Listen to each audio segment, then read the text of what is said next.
Welcome back to Yetter and Cat's studio. Today we are tackling a question that, honestly, it actually keeps me up at night sometimes. Oh, yeah. And what's the question? Well, it's about the difference between a transaction and a real relationship. And I don't mean in your personal life. I mean, why do we pledge allegiance to certain brands or leaders? Right, right. Like, I'm talking about the kind of fanatic, totally irrational loyalty where people will stand in line for, 6 hours in the pouring rain just to be the first person to hold a cardboard box. Or, I mean, to take it to the extreme, the kind of loyalty where someone takes a corporate logo, like an actual symbol of a for-profit entity, and permanently tattoos it on their body. Exactly. I mean, think about Harley-Davidson. People literally tattoo that logo on their skin. Why? Why would you do that? Why do some leaders and organizations inspire that level of devotion, while others who, might have just as good a product or even better resources have to beg and plead and discount just to make a single sale?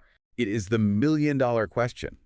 Or, well, in Apple's case, the $3 trillion question. It really boils down to the difference between manipulation and inspiration. Right. And to answer that, we are opening up the 15th anniversary edition of a modern business classic, which is Simon Sinek's Start With Why. A phenomenal book. It is. Now, look, I know what you're thinking. If you're listening, you're probably saying, oh, I've seen the TED Talk. I know the circles. But we're digging into this specifically today because Sinek added a new foreword to this edition that it really changes the context completely. It really does. It's much less of a victory lap and way more of a warning. Yeah. Sinek talks about how the world has become just entirely metric obsessed. We have more data than ever before. We measure every click, every swipe, every single penny of ROI. And his argument is that in that obsession with the tangible, the things we can actually measure, we've completely lost the intangible. We've lost the inspiration. Exactly. We've lost the inspiration. And what I found really grounding in the foreword was Sinek's own backstory, because I always just assumed he came up with this whole golden circle idea because he was, I don't know, crushing it in business and wanted to share his secret sauce. Right, like a guru. Yeah. But it was actually the exact opposite. Yeah, he was in a really dark place. He writes about how he had completely fallen out of love with his work. On paper, he was super successful. He had good clients, good money, but the passion was just gone. He didn't even want to get out of bed. No, he didn't. He felt like a total failure. And he developed this concept not to get rich or write a bestseller, but to pull himself out of a depression. He needed to figure out why he just didn't care anymore. Which I think makes the theory so much more relatable. It wasn't some lecture from a mountaintop. It was literally a survival mechanism for him. So our mission today at Yetter and Cat Studio is to really unpack this mechanism. Sounds good. We're going to look at the golden circle, sure. But we're going to push harder on the biology, yes, the actual neuroscience behind why we trust people, and the massive difference between manipulation and inspiration. And we should probably start by drawing this out for everyone. So if you're listening, I want you to visualize a target, like an archery target, just 3 concentric rings. Okay, I'm visualizing it. 3 rings. Walk us through this, but let's try to avoid the dry textbook definition. How does this actually function out in the wild? Okay, so the outside ring, the biggest one, that is the what. This is the easiest layer. Every single organization on the planet knows their what. Right. It's the products you sell, the services you offer, your literal job description. It's tangible. It's rational. It is incredibly easy to identify. Right, so like, I sell paper, I write code, I fix cars. Easy. Exactly. Now, move one ring in. The middle ring is the how. Now, this is a little harder. This is your unique selling proposition, your proprietary process. It's the things that supposedly make you better or different than the competition. This is usually where the marketing copy lives, right? Like, we have better quality control, or we use organic ingredients, or our lawyers went to Harvard. Precisely. And most people, most companies, stop right there. They think that's the pitch. But the bullseye, the center circle, is the why. And this is where the room usually goes completely quiet. Because it's hard. It's very hard. And this isn't about making money, by the way. Sinek is very specific about that. Money is a result. It is not a cause. The why is your purpose, your cause, your belief. Why does your organization even exist? Why do you get out of bed in the morning? And the kicker, why should anyone else care? And that is the absolute hardest question to answer. Sinek's argument is that almost everyone communicates outside in. They start with the clearest thing, the what, and they rarely ever make it to the why. It makes sense, though, doesn't it? Like, if I'm pitching you, I start with the facts. Here's the car. It has 4 doors and gets 40 miles to the gallon. It feels very logical. It feels logical, but it's totally uninspiring. That's the problem. You're giving me information, but you're not giving me a reason to bond with you or trust you. Let's look at the classic example Sinek uses, which is Apple. Love them or hate them. Right, love them or hate them, in their prime, they were the absolute masters of communicating inside out. I've actually got the script reconstruction right here from the book. It's fascinating when you read it in this order. If Apple were just a standard, uninspiring computer company, how would they pitch me? They'd sound exactly like everyone else. They'd say, we make great computers. That's the what. Okay. Then they'd say, they are beautifully designed, simple to use, and user-friendly. That's the how. And then they'd just end with, wanna buy one. And my answer is, meh. I mean, it's fine, it's factual, Yeah. but it doesn't make me feel anything. I certainly wouldn't go stand in line for 6 hours for that pitch. Precisely. It is profoundly uninspiring. But let's look at how Apple actually communicated. They flipped the whole thing. They start with the why. Okay, here is the inside-out version. In everything we do, we believe in challenging the status quo. We believe in thinking differently. Stop right there. Notice what just happened. They haven't mentioned a computer yet. Exactly. They haven't mentioned a product at all. They are telling you who they are. They are stating a core belief. Then they move to the how. The way we challenge the status quo is by making our products beautifully designed, simple to use, and user-friendly. And finally, the what. We just happen to make great computers. Want to buy one? It's a totally different experience. It feels like an invitation, not a sales pitch at all. It is an invitation. They are inviting you to join a tribe. If you view yourself as someone who challenges the status quo, you don't just want an Apple product. You feel like you need one to express who you are to the world.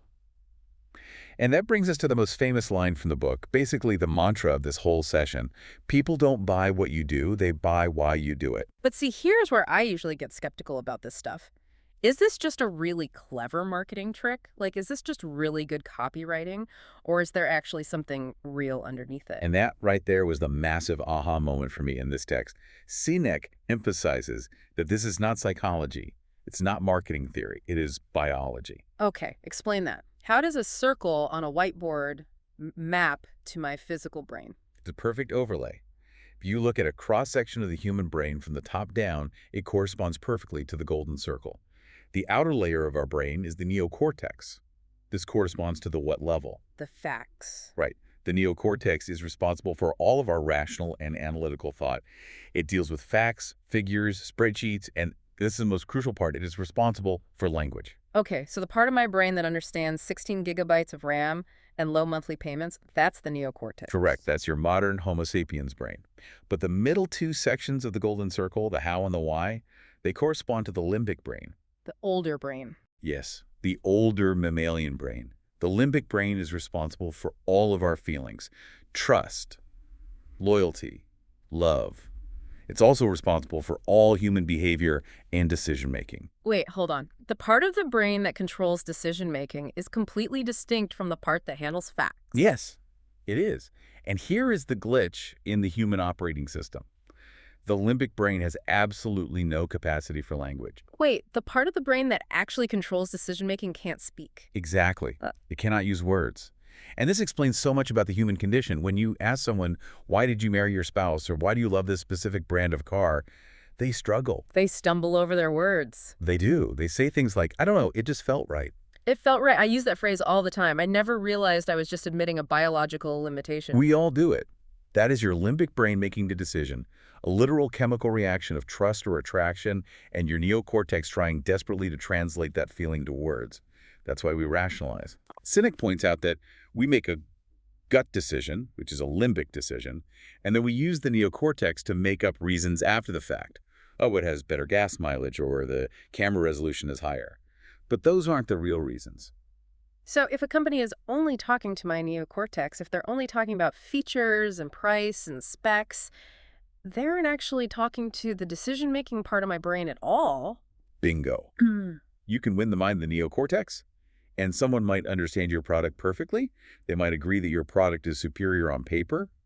But if you don't win the heart, the limbic brain, you will not get loyalty. You won't get behavior change. You have to start with why. You have to start with why, because that bypasses the skepticism of the neocortex and goes straight to the part of the brain that actually decides. That is wild. It totally explains why you can give someone all the facts and figures proving they should, say, change their diet or change their business strategy, and they just don't do it. The facts aren't hitting the switch. Right. It just doesn't feel right. That's the biology of a lack of trust. So let's talk about the alternative then. Because plenty of companies make money without inspiring anyone at all. They don't have a cause, they just sell stuff.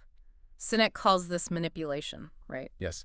And he's very clear about this. Manipulation works. It does. Absolutely. Yeah. Price drops, promotions, fear, peer pressure, buy now, limited time offer, 4 out of 5 dentists recommend.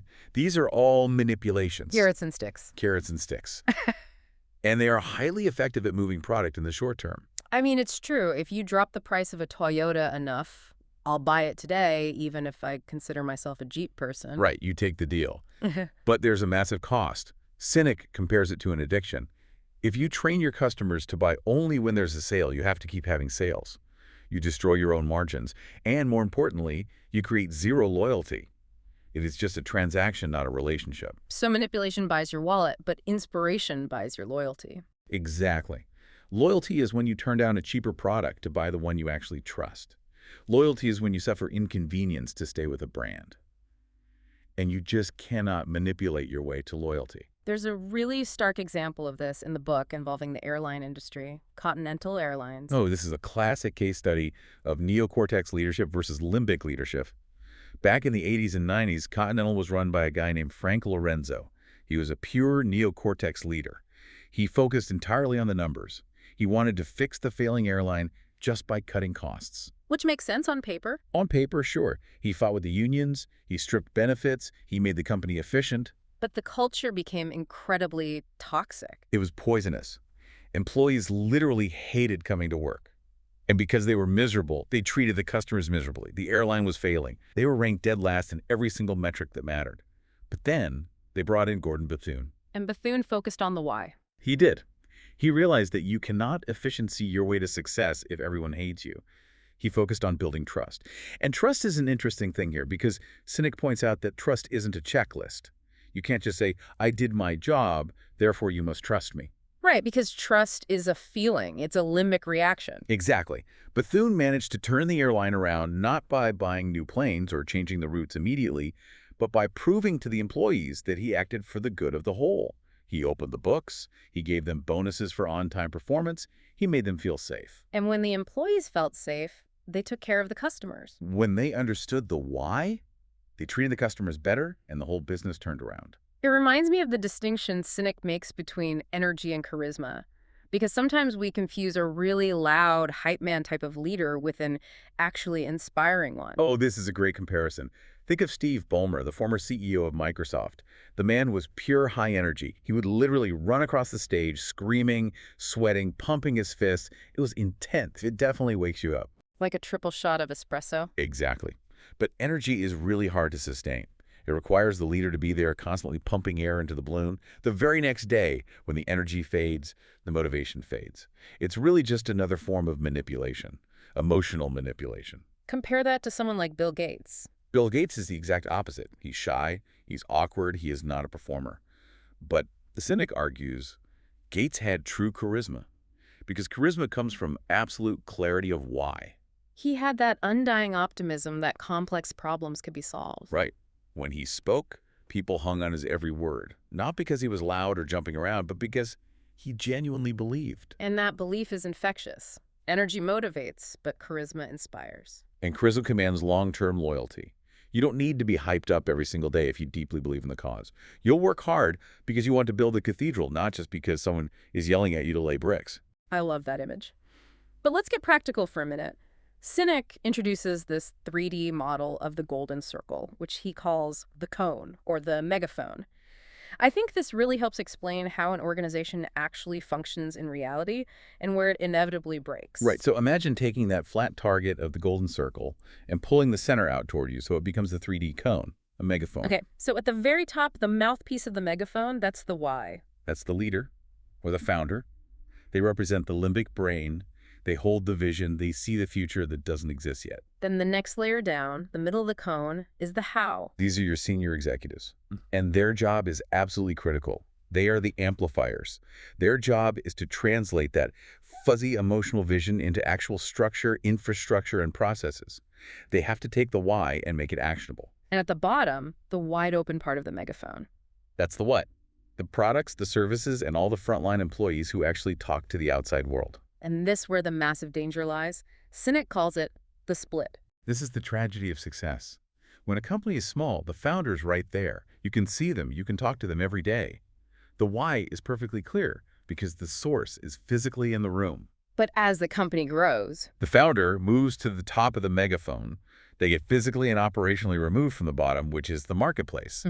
If that megaphone isn't crystal clear, if the how layer doesn't translate the vision perfectly, by the time the message gets to the bottom, it's just noise. it becomes just what? Exactly. The message degrades into just, hey, buy our stuff, it's cheap.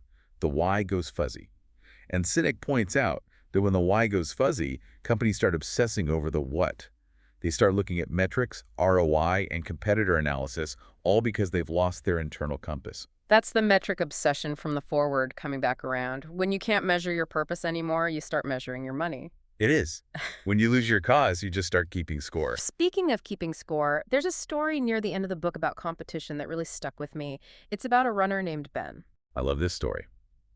It perfectly encapsulates the mindset shift. Sinek talks about what he later ends up calling the infinite game. So Sinek and another guy, Ben, are at a race. Ben is a very serious runner. Sinek is, well, not Relatable. very. And at the start of the race, Sinek asks Ben, "What's your goal today?" And Ben says, "To beat my time." He has a specific internal metric he's trying to beat for himself. Sinek, on the other hand, is just looking at all the other runners thinking, "I just want to beat that guy and that guy." And what happens? Ben runs his race. He's focused, he's consistent. Sinek is totally stressed out, burning energy, looking over his shoulder, constantly worrying about where everyone else is. He might run fast, but he's running entirely out of fear. The lesson being, who is your actual competition? Inspired organizations, the ones that truly start with why they don't really care about the competition. If you ask them who their competitor is, they might honestly say, no idea. They're competing against themselves. They just want to be better today than they were yesterday. Whereas companies that have lost their why are obsessed with the competition. They added a feature, so we have to add a feature. They lowered their price, so we have to lower ours. And that is a total race to the bottom. True inspiration is about pursuing your own cause, completely, regardless of what the rest of the field is doing. So as we wrap up this session at Yetter and Cat Studio, let's bring it all back to you, the listener. We've talked about the golden circle, the biology of the brain, the megaphone, the split. But what does this actually mean for us, practically? It really comes down to three things: clarity, discipline, and consistency. Break those down for us really quick. You need clarity of why. You have to know your purpose, because if you don't know it, you obviously can't communicate it. Then you need discipline of how. You have to hold yourself and your people accountable to the actual values that drive that purpose. You cannot cut corners. And finally, you need consistency of what. Everything you say and do must physically prove what you believe. Because if those are out of balance, trust breaks down entirely. And you can't just buy trust back with a discount. You have to earn it. I want to leave everyone listening with a challenge from the text. And fair warning, it is a tough one. Sinek poses this scenario. Imagine you are meeting someone new at a party. Usually, we ask, what do you do? And you give your job title. Which is the what? I'm an accountant. I'm an engineer. Exactly. But try this instead. Can you explain why you do what you do? And here are the rules. You cannot mention money, you cannot mention the specific product you sell, and you cannot mention your job title. Can you articulate the purpose that inspires you to get out of bed in the morning? It's so much harder than it sounds. Most people honestly can't do it. But if you can find that answer, you just might find the key to inspiring not just your customers, but yourself. And that is a perfect place to leave it. Thank you for joining us for this session at Yetter and Cat Studio. Go find your why, and we will see you next time.